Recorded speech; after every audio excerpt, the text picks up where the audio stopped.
الرجيم بسم الله الرحمن الرحيم يا أيها الذين آمنوا قوا أنفسكم وأهليكم نارا وقودها الناس والحجارة عليها ملائكة غلاظ شداد لا يعصون الله ما أمرهم ويفعلون ما يؤمرون يا أيها الذين كفروا لا تعتذروا اليوم إنما تجزون ما كنتم تعملون يا أيها الذين آمنوا توبوا إلى الله توبة نصوحا عسى ربكم أن يكفر عنكم سيئاتكم ويدخلكم جنات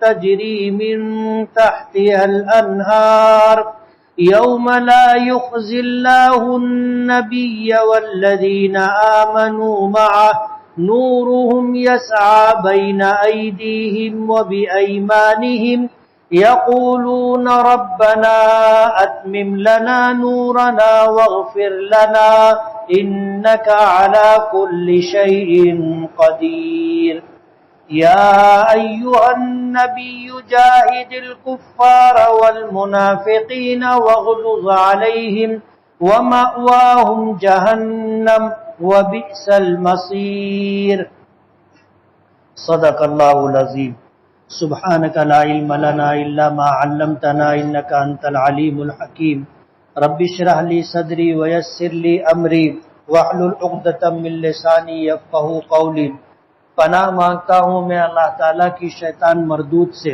شروع کرتا ہوں میں اللہ کے نام سے جو بڑا مہربان بڑی رحمتوں والا ہے. اے ایمان والو، اپنے آپ کو اور اپنے گھر والوں کو اس آگ سے بچاؤ جس کا ایندھن لوگ اور پتھر ہے، جس پر سخت دل فرشتے مقرر ہیں جو زبردست ہیں، اللہ تعالیٰ کی نافرمانی نہیں کرتے، انہیں جو حکم دیا جاتا ہے اس میں اور وہی کرتے ہیں جو انہیں کرنے کا حکم دیا گیا ہے. اے ایمان والو، آج بہانے مت بناؤ، تمہیں وہی بدلہ دیا جائے گا جو تم کرتے تھے. اے ایمان والو، توبہ کرو، اللہ کی طرف رجوع کرو، سچی توبہ، صاف دل کے ساتھ. امید ہے کہ تمہارا پروردگار تمہارے گناہوں کو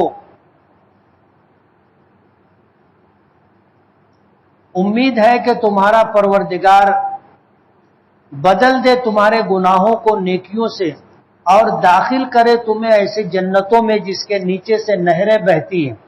جس دن کے اللہ اپنے نبی کو اور ایمان والوں کو جو نبی کے ساتھ ہوں گے انہیں رسوا نہیں کرے گا.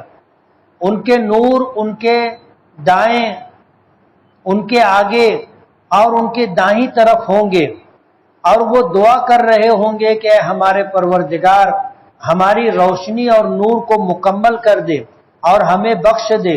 بے شک آپ ہر چیز پر قادر ہیں.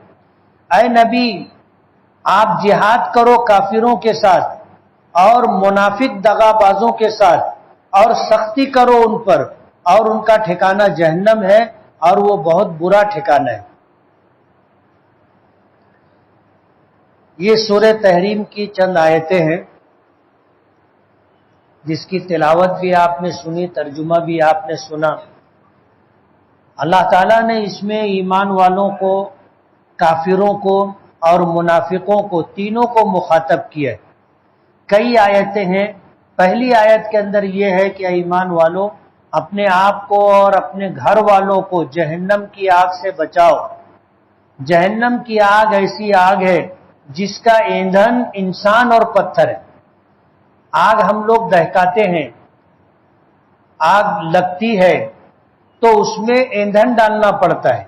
ہمارے یہاں ایندھن آگ کے لیے لکڑی ہے، کوئلہ ہے، اور پھر اس کے علاوہ لکوڈ میں پیٹرول ہے، گھاسلیٹ ہے، ڈیزل ہے، کچھ ایسی چیزیں ہیں جو ڈالو تو وہ جلتی ہیں تو آگ باقی رہتی، نہ ڈالا جائے ایندھن تو تھوڑی دیر کے بعد آگ خود بخود جل کر کے ختم ہو جاتی۔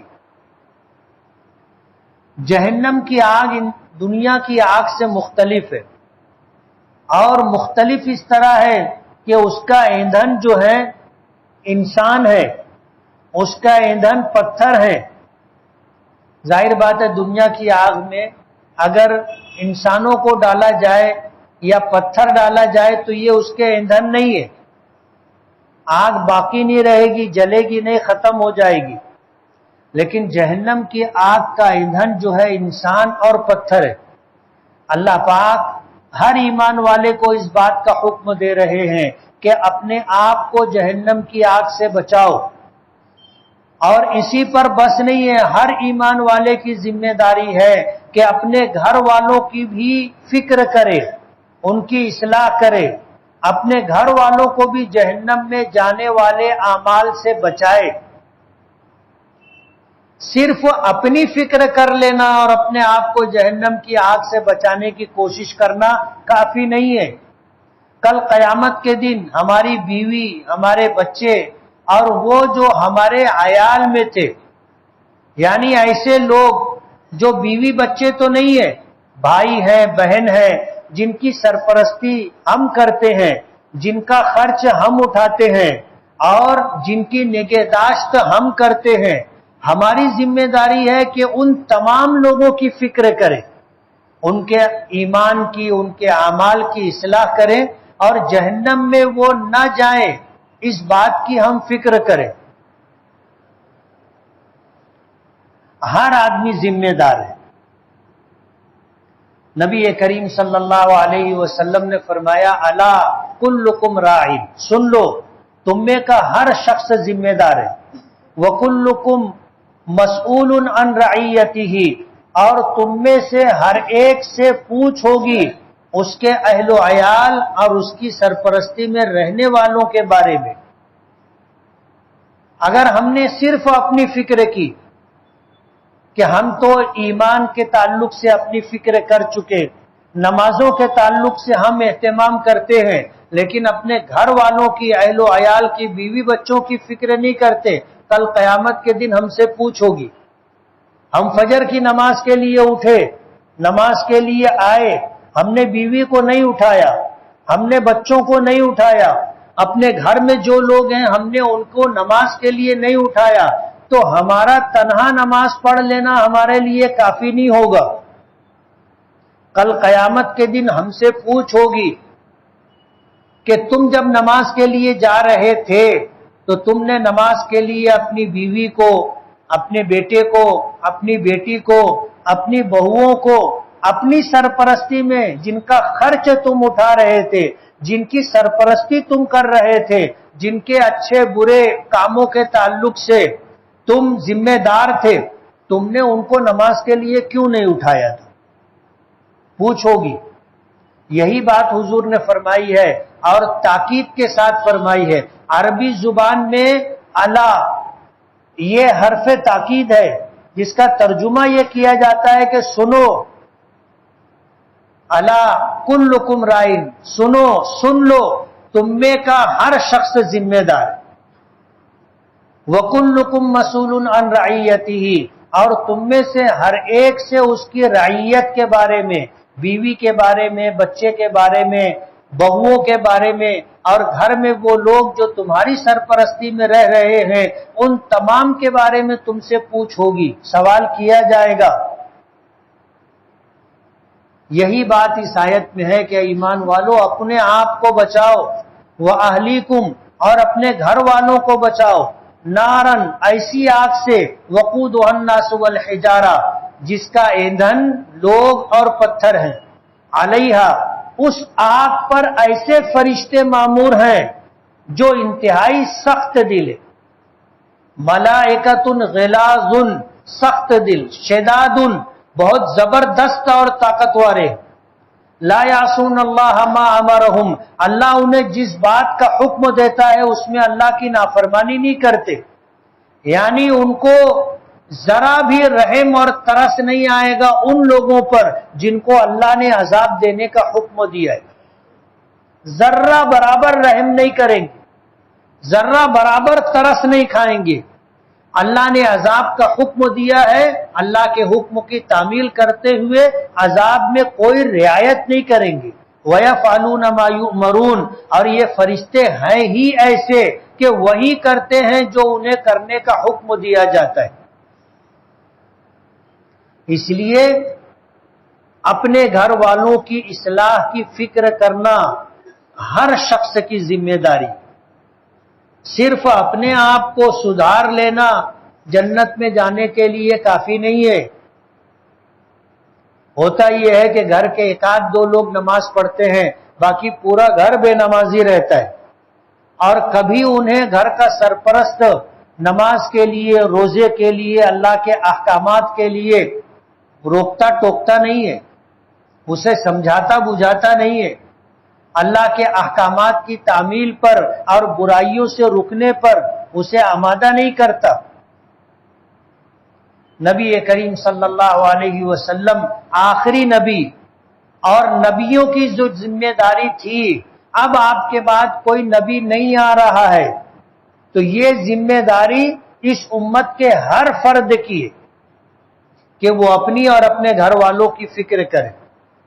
حیرت ہوتی ہے کتنے لوگ ایسے ہوتے ہیں کہ وہ اپنے گھر والوں کی فکر نہیں کرتے، دوسروں کی فکر کے پیچھے پریشان رہتے،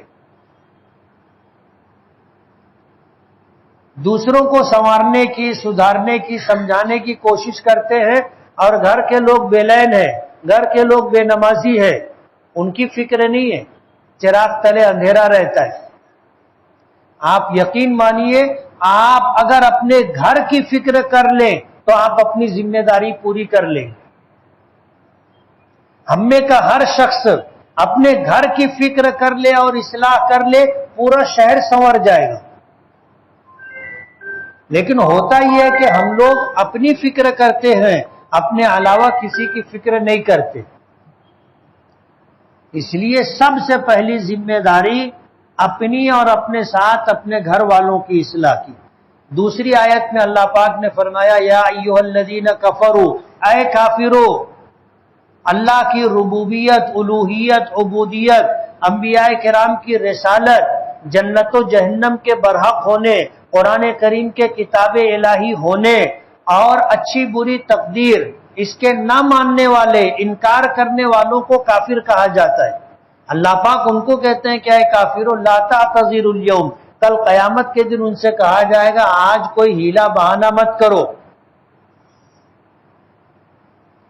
آج کوئی ہیلا بہانہ مت کرو. کوئی ہیلا بہانہ قابل قبول نہیں ہے. انما تجزون ما کنتم تعملون، دنیا میں جو برائیاں تم کرتے تھے تمہیں اس کا پورا پورا بدلہ دیا جائے گا، سزا پوری پوری دی جائے گی. آج سزا سے بچنے کے لیے کوئی ہیلے بہانے مت کرو. تیسری آیت میں اللہ پاک فرماتے ہیں کہ ایمان والو توبو الی اللہ، اللہ کی طرف رجوع ہو جاؤ. توبو الی اللہ، اللہ کی طرف رجوع ہو جاؤ، اللہ سے توبہ کرو.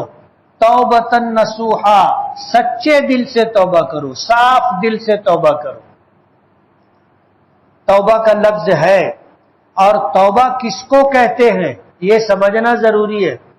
ایسے ایسے کرنے کو توبہ نہیں کہتے، کان پکڑنے کو توبہ نہیں کہتے.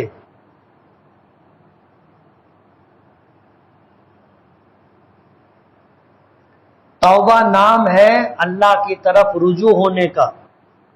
توبہ کہتے ہیں کہ جو گناہ کر رہا ہے اس کو پہلے چھوڑے، دوسرا اس عمل پر دل سے نادم اور شرمندہ ہو کہ میں نے جو کیا تھا غلط کیا تھا. تیسری چیز آئندہ نہ کرنے کا پکا ارادہ کرے، پختہ ارادہ اور نیت کرے کہ اب آئندہ یہ گناہ نہیں کروں گا. جیسے ایک آدمی جھوٹ بولتا ہے تو پہلے جھوٹ بولنا چھوڑے تب توبہ ہوگی.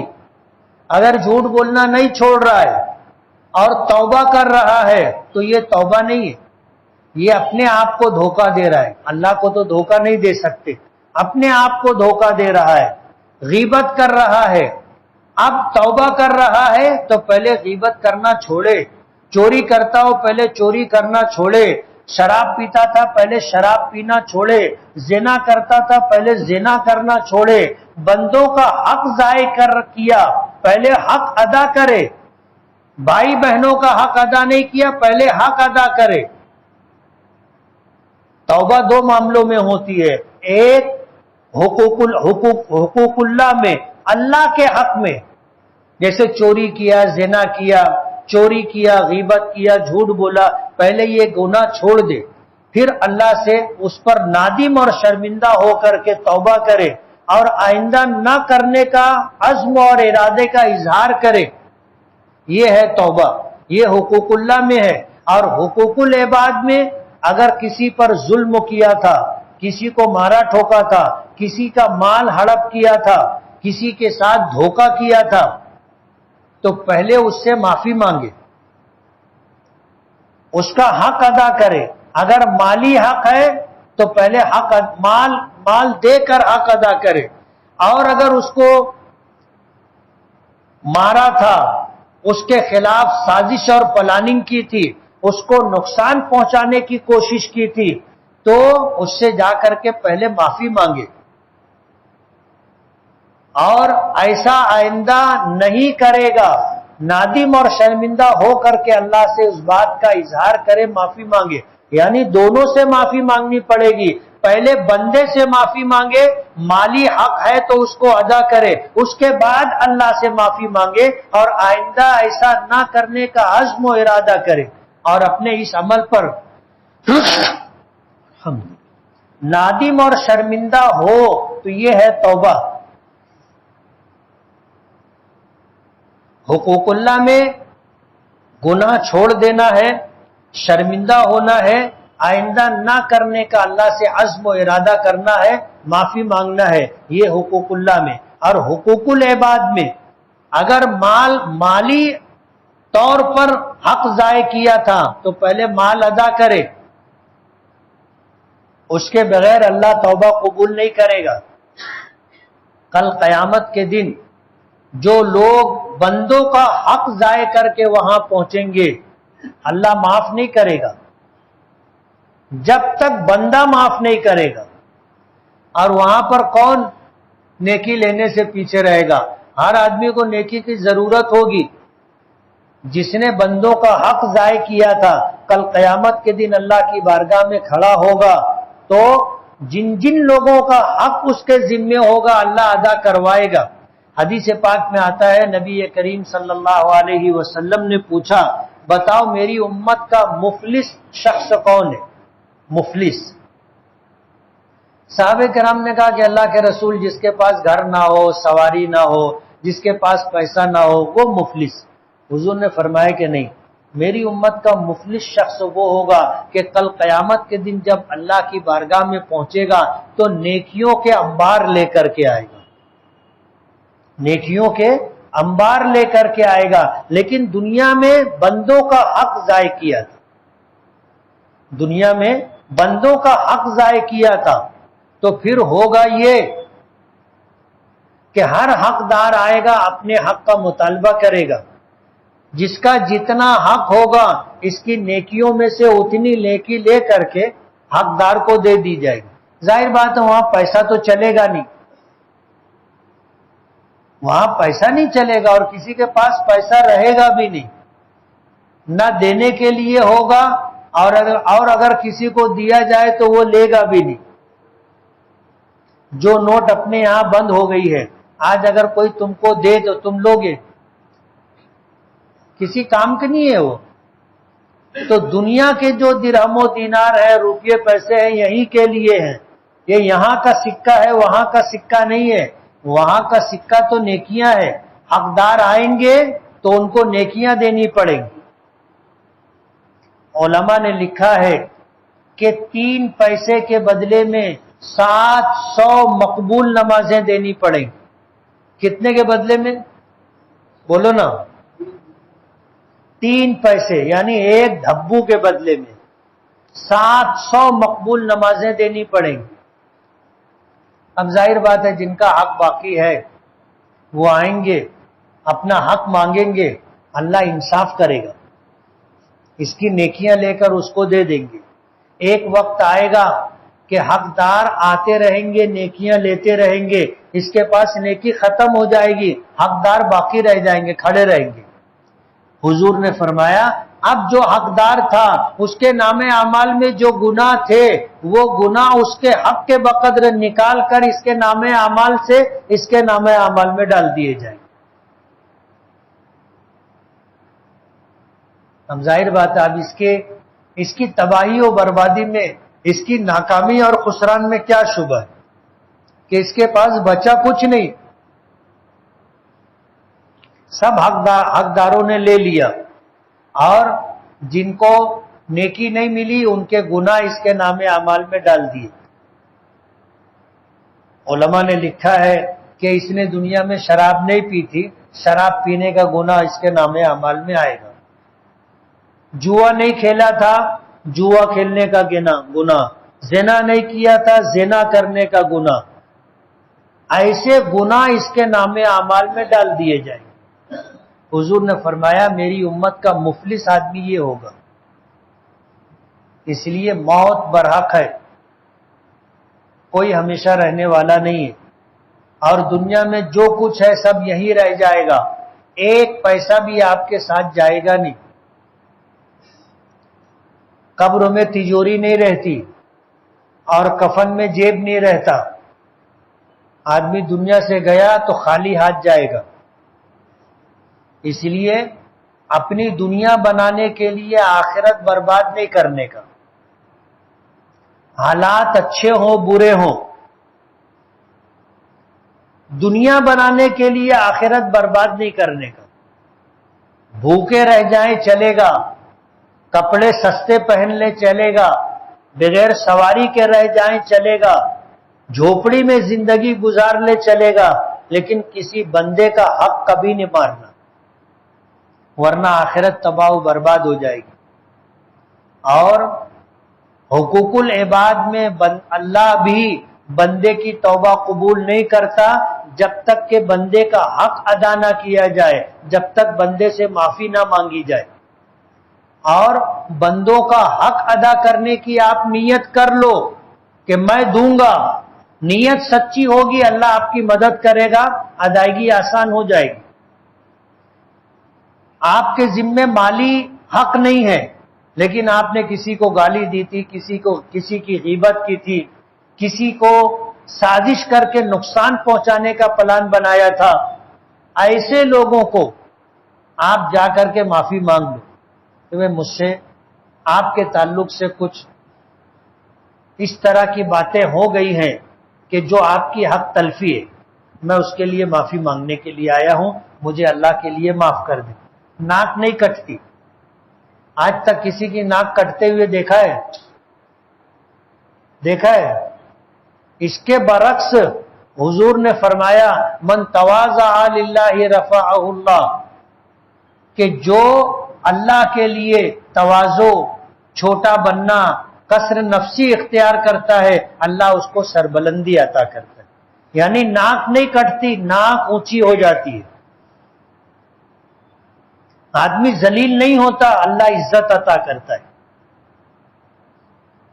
اس لیے جن کے حق میں اپنے سے کوتاہی ہو گئی ہو، جا کر کے معافی مانگ لینے کا کہ آپ کے حق کے تعلق سے میری طرف سے کوتاہی ہوئی ہے، آپ کی حق تلفی ہوئی ہے، میں نے آپ کی پیٹھ پیچھے آپ کی برائی کی تھی، میں نے پیٹھ پیچھے آپ کو نقصان پہنچانے کی پلاننگ کی تھی، مجھے اللہ کے لیے معاف کر دیں۔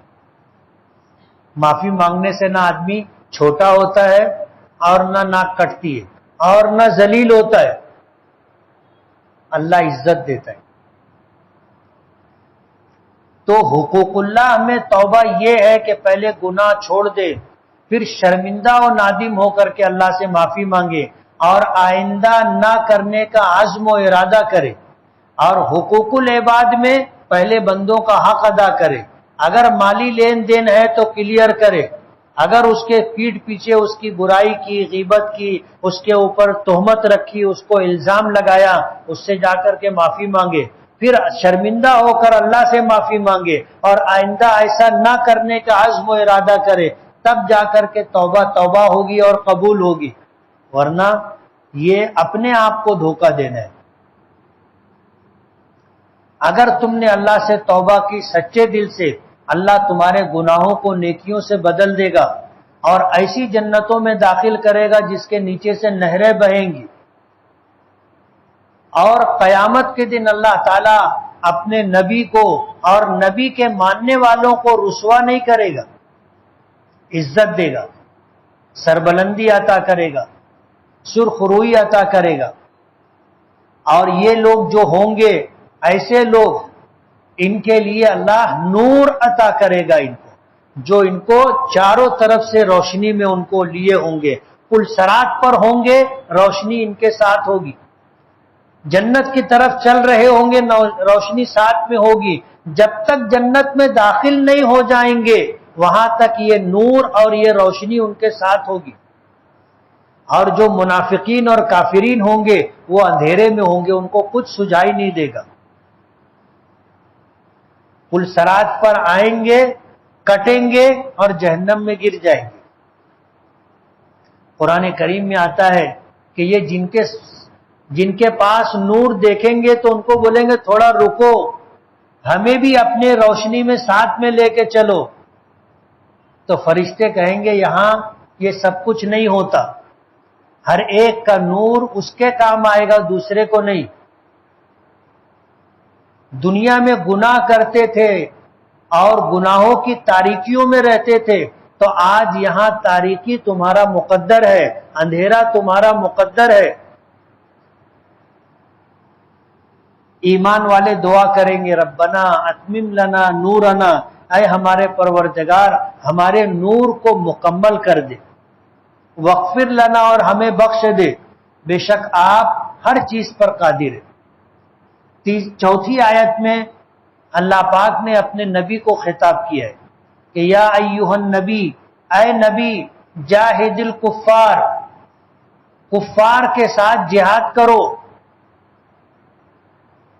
والمنافقین، اور منافقین کے ساتھ اللہ کے احکام کو جاری کرنے میں کوئی تردد مت کرو، سختی کرو، وغلظ علیہم، اور ان کے اوپر سختی کرو، ومأواہم جہنم، ان کافرین اور منافقین کا ٹھکانہ جہنم ہے، وبئس المصیر، اور جہنم بہت برا ٹھکانہ ہے۔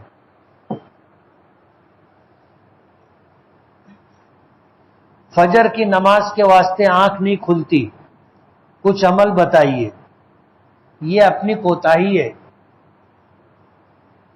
سفر کرنا ہوتا ہے تو آنکھ کھلتی نا، بمبئی جانے کا ہے، گھڑی گھڑی آنکھ کھلتے رہتی۔ اللہ سے دعا کرو اور اٹھنے کا انتظام کر کے سو، الارم لگا کر کے سو، جو اٹھتا ہے اس کو بولو کہ تم اٹھنا تو مجھ کو اٹھانا، اور جب اٹھایا جائے تو ایک مرتبہ میں پھٹ سے اٹھ جانے کا۔ الو نے کربلا کا منظر دیکھا ہے کیا؟ یہ بات غلط ہے۔ فجر کی نماز نہیں پڑھ سکے تو ظہر سے پہلے قضا پڑھنا ہے تو سنت بھی پڑھنا پڑے گا، ظہر سے پہلے اگر پڑھ رہے ہیں تو سنت کی بھی قضا کریں گے۔ فجر اور عصر کی جماعت کے بعد امام دائیں بائیں رخ موڑ کر بیٹھتے ہیں، کیا ایسا کرنا سنت ہے؟ ہاں، ایسا کرنا سنت ہے۔ مسجد یا مدرسے کی تعمیر غیر مسلم مزدوروں کے ہاتھوں کروانا کیسا ہے؟ جائز ہے۔ خانہ کعبہ کیسے بنا؟ کیا اللہ فرشتوں سے پہلے ناراض ہو گئے تھے پھر ان سے خوش ہو کر کعبہ بنانے کا حکم دیا؟ ایسا نہیں، سب سے پہلے کعبہ اللہ کے امر کن سے بنا تھا، پھر اس کی تعمیر فرشتوں نے کی، پھر حضرت آدم نے کی، پھر حضرت نوح نے کی، پھر یہ سلسلہ چلتا رہا۔ گٹکا اور تمباکو کھانے سے اور بیڑی پینے سے وضو ٹوٹ جاتا ہے یا نہیں؟ وضو نہیں ٹوٹتا ہے، لیکن اس کا کھانا مکروہ ہے۔ کوئی عمل بتائے جس سے گھر میں برکت ہی برکت ہو جائے، گھر میں بھی نماز پڑھنے کا، جیسے نماز کے لیے مسجد میں آتے گھر میں بھی نماز پڑھنے کا، ایک بات۔ دوسری بات، ہمیشہ باوضو رہنے کا اہتمام کرنا۔ تیسری بات، دسترخوان بچھا کر کے کھانا کھانا۔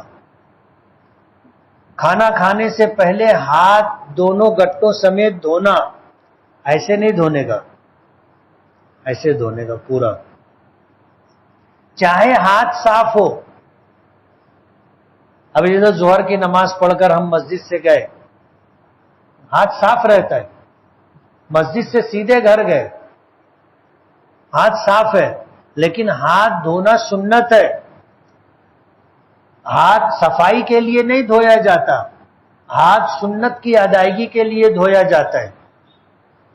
دسترخوان پر اگر کھانا، ریزہ، روٹی کا ٹکڑا گر جائے، اٹھا کر کے کھانے کا، برتن کو صاف کرنے کا، برتن میں سالن اولن چاول چھوڑ نہیں دینے کا۔ عام طور پر گھروں میں لوگ صاف نہیں کرتے، ایسے ہی رہ جاتا، یہ برتن بد دعا دیتا ہے، یہ برتن بد دعا دیتا ہے کہ آئندہ اس کو مت دینا۔ جس دن اس کی دعا قبول ہو گئی، آپ کے گھر فاقہ ہونے لگے گا۔ چہرے پر بہت سارے دانے پھنسی ہے، کوئی وظیفہ بتائے۔ پیٹ صاف کرو، پیٹ قبض نہیں رہنا چاہیے، اور نیکی کثرت سے کرو، چہرے پر نور رہے گا۔ نیکی کثرت سے کرو، گناہوں سے بچو، چہرے پر نور ہوگا۔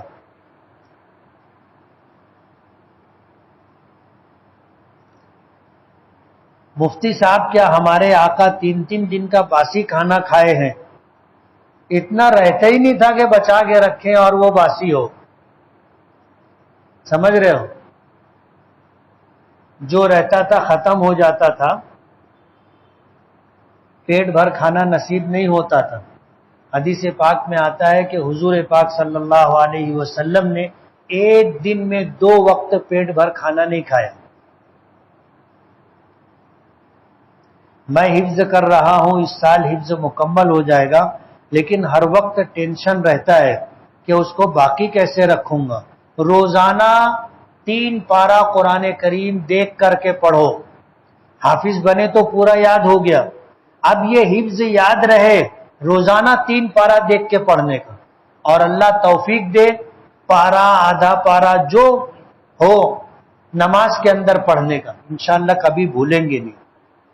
میں وضو کر کے بیٹھتا ہوں تو اکثر ریح خارج ہو جاتی ہے، تو پھر وضو کر لینے کا۔ ایک مسلمان مرد کیا سونا استعمال کر سکتا ہے؟ مردوں کے لیے سونا استعمال کرنا حرام ہے، چاندی 3.5 ماشا استعمال کر سکتا ہے۔ جو آدمی دنیا میں سونا استعمال کرے گا، آخرت میں جنت میں اس کو سونا نہیں ملے گا۔ مالیگاؤں میں کیا آپ کے استاذ حافظ عبد الرؤف اسلام پورے والے تھے؟ ہاں، میں نے ان کے پاس جب حفظ کر رہا تھا تو کچھ سبق سنایا تھا۔ قربانی کرنے کا مقصد کیا ہونا چاہیے؟ مقصد یہ ہے کہ اگر کبھی اللہ کو راضی کرنے کے لیے، اللہ کے دین کی بقا، تحفظ، نشر و اشاعت کے لیے اپنی جان، اپنا مال، اپنی صلاحیت قربان کرنا پڑے تو میں اس سے دریغ نہیں کروں گا۔ قربانی واجب ہوتے ہوئے قربانی نہ کرے تو گنہگار ہوگا۔ بار بار احتلام ہو جاتا ہے، پیشاب کا قطرہ آتا رہتا ہے، اکثر نماز میں بھی قطرے کا شک ہونے لگتا ہے، اس کا کیا علاج ہے؟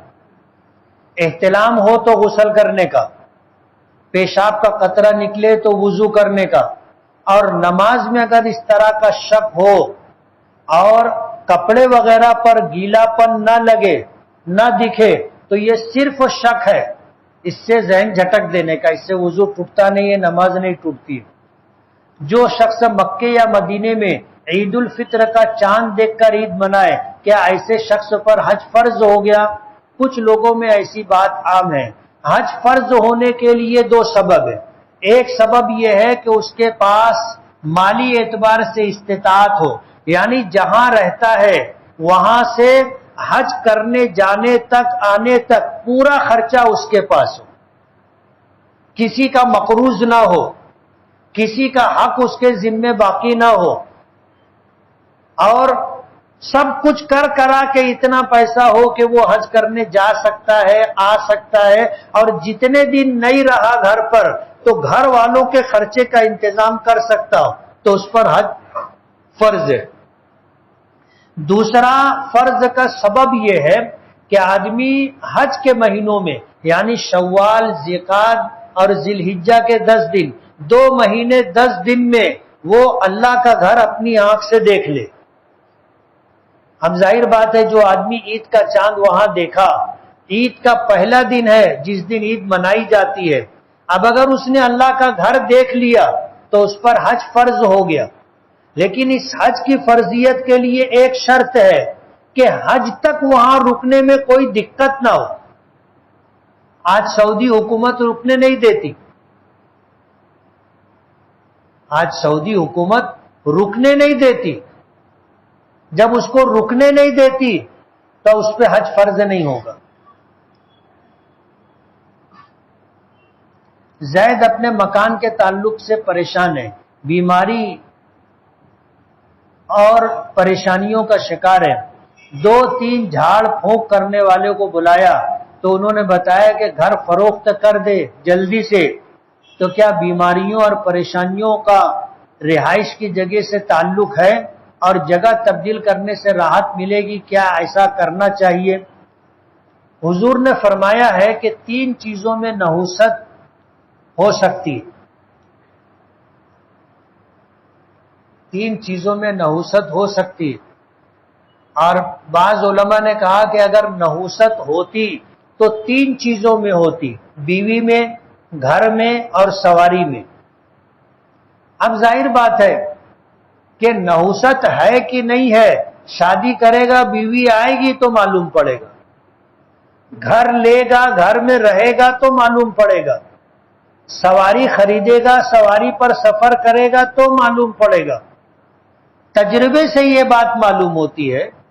اس بنا پر گھر میں نحوست ہو سکتی ہے، لیکن یہ کہ جھاڑ پھونک والے آ کر کے بتائے، ان کی بات پہ بھروسہ نہیں، بھروسہ اپنے تجربے پر کہ اگر گھر میں رہتے ہوئے بیمار رہ رہے ہیں، پریشانی ہے، تکلیف ہے، تو گھر بدل کر دیکھ لینا چاہیے۔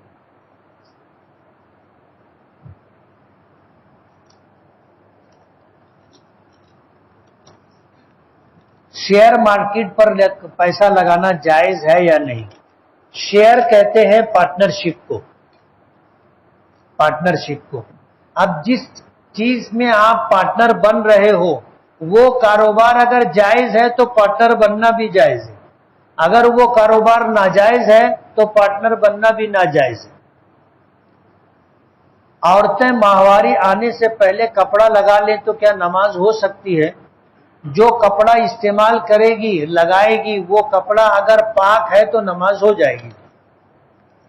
میں ایک طالب علم ہوں اور ایک ٹیوشن میں پڑھتا ہوں، داخلے کے وقت ایک فیس مقرر کی گئی تھی، مگر ٹیچر نے اپنا کورس پورا نہیں کیا، تو کیا میں کچھ پیسے کم دے سکتا ہوں یا پھر پوری فیس دینی پڑے گی؟ یہ ایک ایگریمنٹ ہے، ایک معاہدہ ہے کہ میں تم کو اتنی فیس دوں گا اور اس کے بدلے میں تم مجھے اتنا پڑھاؤ گے، یہ ایک ایگریمنٹ ہے۔ اب تم نے فیس پوری دی، اس نے آپ کو جو کچھ پڑھانا تھا وہ نہیں پڑھایا، تو اس نے آپ کا پورا حق ادا نہیں کیا، آپ حساب کر کے اتنا پیسہ واپس لے سکتے ہو۔ حضور بچپن میں جب اپنی والدہ اور باندی ام ایمن کے ساتھ اپنے والد کی قبر پر پہنچے تو اس واقعے کی کیا تفصیل ہے؟ انہوں نے اپنے والد کی قبر کو پکڑ کر کیا کہا تھا؟ بہت تفصیلی بات ہے۔ میری بیوی پرائے مرد سے بات کرتی تھی، اب مجھ سے معافی مانگ رہی ہے اور بول رہی ہے میرے ماں باپ کی خاطر مجھے معاف کر دو، میں کیا کر دوں؟ اگر اس نے اپنی یہ عادت چھوڑ دی ہے تو معاف کر دینا چاہیے۔ میرا دل اس کو معاف کرنے کے لیے مطمئن نہیں ہے۔ معاف کر دینا چاہیے جب وہ خود ہی قبول کر لیے. وہ نہیں قبول کرتی تو تم کو معلوم بھی نہیں تھا نا. اس اللہ کی بندی نے جب اس کو اپنی غلطی کا احساس ہو گیا، آپ سے معافی مانگ رہی ہے تو معاف کر دو. رزق میں برکت، عمروں میں برکت کے لیے کوئی عمل بتائے. میرا منیجر کے وہاں پر شادی ہے. ان کی لڑکی کی مجھے انہوں نے انوائٹ کیا ہے، تو کیا میں شادی میں جا سکتا ہوں؟ منیجر ہندو ہے، جا سکتے ہیں. کسی کے یہاں خوشی غمی میں شرکت کے لیے مذہب کا کوئی عمل دخل نہیں ہے. کھانا کھانے کے تعلق سے بات یہ ہے کہ اگر اس کی کمائی حلال ہے تو آپ کھا سکتے ہو، چاہے وہ ہندو ہو. اور کمائی حرام ہے تو نہیں کھا سکتے، چاہے وہ مسلمان ہو. کوئی ایسا عمل بتائیے جس سے حضور کی خواب میں زیارت ہو. کثرت سے درود پاک پڑھنا، گناہوں سے بچنا اور نمازوں کا اہتمام کرنا. ارطغرل غازی، عثمان غازی وغیرہ جو اسلام کے نام پر سیریل بنی ہے، اس کو دیکھنے کا کیا حکم ہے؟ بہت سارے علماء بھی دیکھتے ہیں اور اجازت بھی دیتے ہیں، جائز نہیں.